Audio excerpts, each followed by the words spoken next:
Good morning, everybody. How's everybody doing? I'm Desmond Manley. Behind me is Jaydon McMillon, LaChyra Lewis, and Maya Polk, and we are the Black Student Alliance, as CJ said. Just here with a few words for you guys around this topic, Martin Luther King and the quest for peace 60 years later. When you think of Reverend Dr. Martin Luther King Jr., what comes to your mind?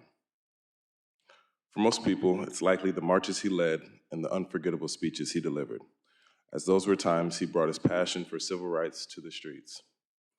But the public activism for which King is so well known wouldn't have been possible without the quieter moments he spent away from the spotlight, studying his Bible and serving in churches.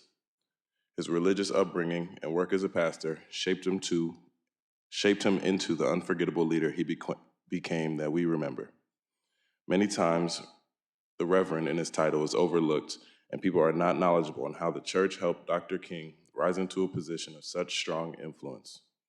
That is why we, the BSA, wanted to shed some light on Dr. King's upbringing and how religion was instilled in his development as a young man, in his education, and along his journey to becoming an ordained minister.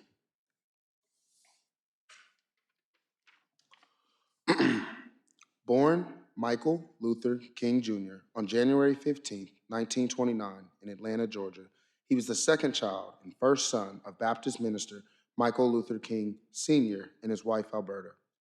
When Dr. King was 6 years old, his father changed his name and his son's name from Michael to Martin in honor of the 16th century religious leader Martin Luther of the Protestant Reformation. King was raised in a highly religious household under the watchful eye of the Reverend Martin Luther King Sr., who served as a pastor of Ebenezer Baptist Church. Martin was required to learn scripture verses for recitation at evening meals and also went to Sunday school, morning, and evening services at his father's church. In his autobiography, King praised his parents for raising him in a loving home.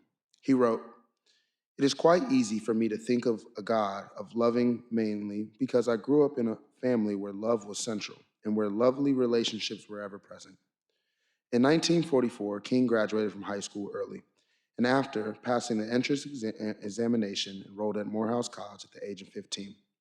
Although King had strong ties to the ministerial profession, being that his father, uncle, grandfather, and great-grandfather were all preachers, he did not always plan on becoming a pastor, and enrolled at Morehouse with the initial intentions of pursuing law. As a student at Morehouse College, King wrestled with the role faith would play in his adult life. King was quoted saying, "I'd been brought up in the church and knew about religion, but I wondered whether it could serve as a vehicle to modern thinking, whether religion could be intellectually respectable as well as emotionally satisfying." King pinpointed two men that began to shift his mindset in resolving the perceived tension in his mind about his opinion on ministry: Dr. Mays, president of Morehouse College, and Dr. George Kelsey, a professor of philosophy and religion. Both were ministers, both deeply religious, and yet both were learned men aware of all the trends of modern thinking. "I could see in their lives the ideals of what I wanted a minister to be," King quoted.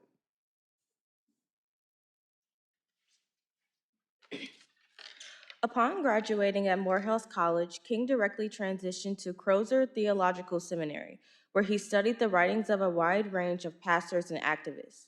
Gandhi was one of the most historical figures that King most admired, and his stances on nonviolence were taken into serious consideration by King, forming his early thinking.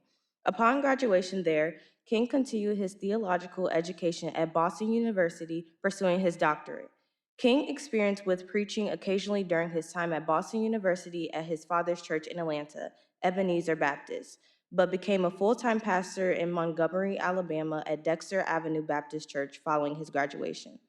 Within months of his first year with the church, a young woman named Rosa Parks was arrested for refusing to give up her bus seat to a white man. Local pastors rallied the Black community for a citywide bus boycott. These pastors named themselves the Montgomery Improvement Association and unanimously elected for King to be their president. The success of that boycott is what turned King into a national figure and allowed him to grow immensely in popularity. From there, King was continually asked to speak at events all across the country.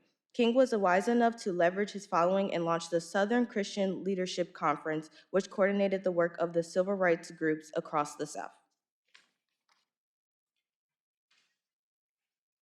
King, King continued to use his preaching career and Christian teachings as an anchor to his public activism through his expanding prominence and popularity in the 1960s.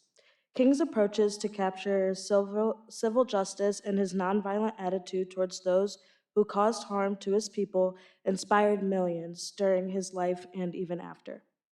If it wasn't for his deeply rooted Christian foundation and his high level of education to polish those beliefs and structure him into a monumental speaker, there's no telling if the accolades and milestones that he helped reach would have been achieved in such time. Today, King is more often remembered for the speeches he gave at marches and other public events than for his sermons. But the faith leaders who worked alongside him or drew inspiration from him say you wouldn't have had these speeches without the lesser known church work. Today, we are grateful to see Reverend Dr. Martin Luther King Jr.'s passionate and brave efforts towards African American justice come into fruition. Thank you.